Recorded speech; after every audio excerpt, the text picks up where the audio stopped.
সকলকে আমার ইউটিউব চ্যানেলে স্বাগতম। যদি আপনারা আমার ইউটিউব চ্যানেল নতুন হয়ে থাকেন অবশ্যই চ্যানেলটাকে সাবস্ক্রাইব করবেন এবং এসএলএসটি সম্পর্কিত যে কোনো প্রশ্ন থাকলে কমেন্ট বক্সে করবেন, আমি উত্তর দেওয়ার চেষ্টা করব। আজকে আমি উপস্থিত হয়েছি বেশ কয়েকটা প্রশ্নের উত্তর দেওয়ার জন্য। প্রথম, গতকালকে অর্থাৎ 18/3/2026 কালকে দুটো নোটিশ প্রকাশিত হয়েছে। প্রথম নোটিশটা হচ্ছে গিয়ে একাদশ দ্বাদশ শ্রেণীর কাউন্সিলিং কবে হবে, কোন কোন বিষয়ের হবে সেই সংক্রান্ত নোটিশ, সেটা আমি আমার ইউটিউব ভিডিওতে মারফত জানিয়েছি এবং যদি আপনারা ভিডিওটা না দেখে থাকেন দেখে নিতে পারেন। এবং আরেকটা নোটিশ, সেটা হচ্ছে গিয়ে একাদশ দ্বাদশ শ্রেণীর যে 10টা বিষয়ে কাউন্সিলিং হবে সেই 10টা বিষয়ে কাউন্সিলিংয়ের জন্য যে স্কুল লিস্টটা দরকার সেই স্কুল লিস্টটাও কিন্তু প্রকাশিত হয়েছে। গতকালকে দুটো নোটিশ এসেছে, অর্থাৎ দুটো নোটিশই কিন্তু একাদশ দ্বাদশ সংক্রান্ত নোটিশ। এবার প্রশ্ন আমাদের কাছে, স্যার নবম দশমেরও আপনি বললেন যে নোটিশ আসবে, সেটা এলো না কেন? বা বাকি বিষয়গুলো বিভিন্ন প্রশ্ন, সেকেন্ড মেরিট লিস্ট কবে আসবে বা দ্বিতীয় ভেরিফিকেশন লিস্ট বের হতে পারে কিনা, পুরো বিষয় কিন্তু আলোচনা হবে ভিডিওটাতে। যদি সঙ্গে থাকেন অনেক কিছু জানতে পারবেন বলে মনে হয়। প্রথম প্রশ্ন, স্যার নবম দশমের ভেরিফিকেশন সংক্রান্ত নোটিশ কবে আসবে? অর্থাৎ এই প্রশ্নের উত্তর হচ্ছে গিয়ে আজকে 19/3/2026 অথবা আগামীকাল 20/3/2026, এই দুটো দিনের মধ্যেই নবম দশমের ভেরিফিকেশন সংক্রান্ত নোটিশ কিন্তু প্রকাশিত হতে চলেছে এবং সেটা সন্ধ্যাবেলাতেই হবে। আপনারা অফিসিয়াল ওয়েবসাইটটা একটু ফলো করবেন, জানতে পেরে যাবেন। কোয়েশ্চেন নাম্বার 2, স্যার কোন বিষয়ে শুরু হবে? যদি আপনারা একাদশ দ্বাদশ শ্রেণীর ভেরিফিকেশন লিস্টে দেখেন তাহলেই তার উত্তর আপনারা পেয়ে যাবেন। একাদশ দ্বাদশ শ্রেণীর যে কাউন্সিলিং এর লিস্টটা দিয়েছে সেই কাউন্সিলিং লিস্টে বাংলা ইংলিশ নেই। তাহলে বাংলা ইংলিশ যেহেতু কাউন্সিলিং হচ্ছে না একাদশ দ্বাদশ শ্রেণীর, তো আমি বলতে পারি যে সম্ভবত বাংলা ইংলিশ দিয়ে শুরু হবে। আমি ভেবেছিলাম ভূগোল বা ইতিহাস দিয়ে শুরু হবে, কিন্তু ভূগোল ইতিহাস দিয়ে যদি শুরু হতো তাহলে তো আপনার ভেরিফিকেশন যদি শুরু হতো তাহলে নবম একাদশ দ্বাদশ শ্রেণীতে কাউন্সিলিং বাংলা ইংরাজি কেন দিল না? তাই আমার মন হচ্ছে বাংলা এবং ইংরাজি দিয়েই সম্ভাব্য কিন্তু ভেরিফিকেশনটা নবম দশমের কিন্তু শুরু হবে। তবে যদি ভূগোল বা ইতিহাসও দেয় সেটাতে আশ্চর্য হওয়ার কিছু নেই, তবে সেটা একমাত্র এসএসসি জানবে এবং আমরা 2-4 দিনের মধ্যে সেটা জানতে পেরে যাব। পরবর্তী প্রশ্ন, স্যার সেকেন্ড ভেরিফিকেশন লিস্ট আসার কি কোনো সম্ভাবনা রয়েছে? এই মুহূর্তে কোনো রকম সম্ভাবনা নেই। আমি একদম স্পষ্ট ভাষায় জানিয়ে দিচ্ছি, নবম দশমের দ্বিতীয় ভেরিফিকেশন লিস্ট আসার কোনো রকম সম্ভাবনা নেই। আমরা ভেবেছিলাম হয়তো একাদশ দ্বাদশ শ্রেণীতে যে শিক্ষকরা চাকরি পেয়েছে তাদের নবম দশমে অনুপস্থিত থাকে, তাহলে হয়তো বেরোতে পারে, কিন্তু তেমন ধরনের তারা অনুপস্থিত থাকবে বলে মনে হচ্ছে না, ওনারা হয়তো যাবে না। সুতরাং দ্বিতীয় ভেরিফিকেশন লিস্ট বের হওয়ার কোনো রকম সম্ভাবনা নেই। তাহলে যারা ডাক পেয়েছেন তারা অবশ্যই সুবিধা পাবে, কারণ একাদশ দ্বাদশ শ্রেণীতে যে শিক্ষকরা চাকরি পেয়েছে নবম দশমে নিশ্চয়ই তারা চাকরি করতে যাবে না। তখন নবম দশমে যারা ডাক পেয়েছেন বাকি শিক্ষকরা বলেন নতুনরা বলেন তারা তো অবশ্যই অনেকটা সুবিধা পাবে।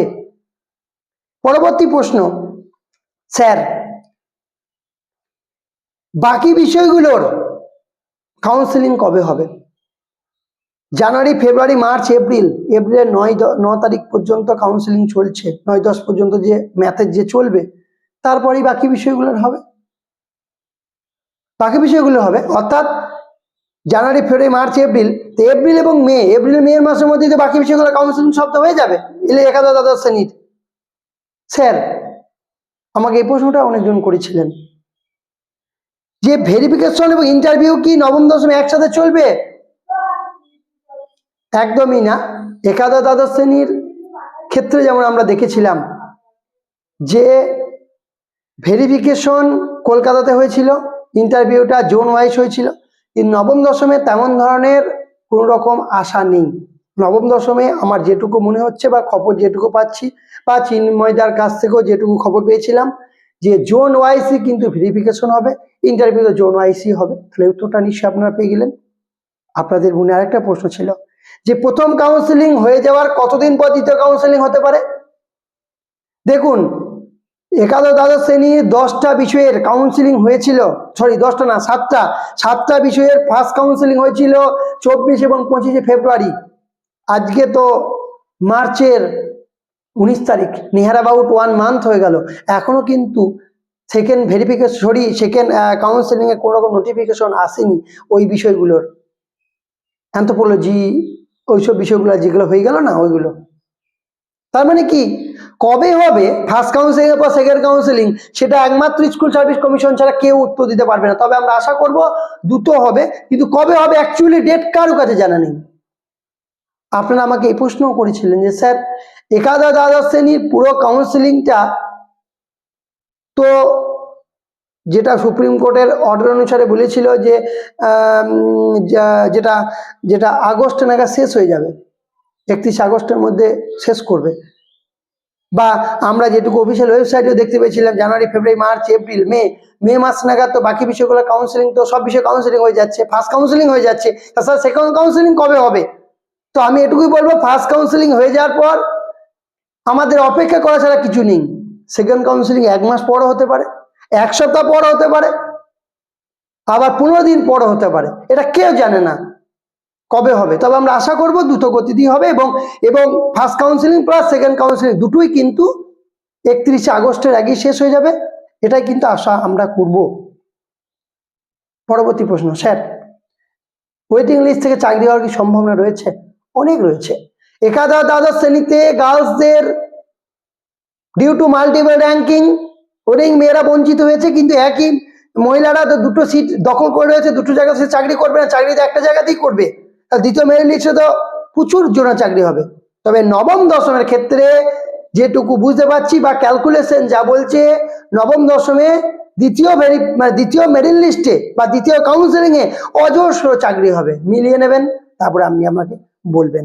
যাই হোক, আর কোনো রকম প্রশ্ন তো আমার কাছে এই মোমেন্টে নেই। যদি কোনো রকম প্রশ্ন থাকে কমেন্ট বক্সে করবেন, আমি কিন্তু উত্তর দেওয়ার চেষ্টা করব। তবে বলবো আপনাদের ডেমো আপনারা 2টো 3টে ডেমো রেডি করুন, আপনার ডেমো সংক্রান্ত প্রশ্ন উত্তরগুলো নবম দশমে রেডি করুন, এবং নবম দশমে যে গ্র্যাজুয়েশনের সিলেবাসটা ছিল বা যে সিলেবাসের উপরে পরীক্ষা দিয়েছেন সিলেবাসটাকে উপরে দেখতে শুরু করুন, সাথে প্রিপারেশন নেন। যদি কোনো রকম প্রশ্ন থাকে কমেন্ট বক্সে করবেন, বাকিটা তো ভাগ্য। তবে নবম দশমের কিন্তু ক্যালকুলেশন আর একাদশ দ্বাদশ শ্রেণীর ক্যালকুলেশন পুরোপুরি সম্পূর্ণ ভিন্ন হবে, কারণ একাদশ দ্বাদশ শ্রেণীর আসন সংখ্যা কম, শিক্ষকরা ডাক পেয়েছিলেন, নবম দশমে তো তা নেই, নবম দশমে অনেক নতুন ডাক পেয়েছে, সাথে একাদশ দ্বাদশ শ্রেণীর শিক্ষকের নবম দশমেও নাম আছে, তারা যখন একাদশ দ্বাদশ শ্রেণীতে চাকরি করবে নবম দশমে নিশ্চয়ই তারা করবে না। তো অনেক কিছু কিন্তু আপ অ্যান্ড ডাউন নবম দশমে কিন্তু হবে, আশা করি সবার জন্য ভালো হবে। কোনো প্রশ্ন থাকলে কমেন্ট বক্সে করবেন। বাই, সকলের জন্য ভালো হোক।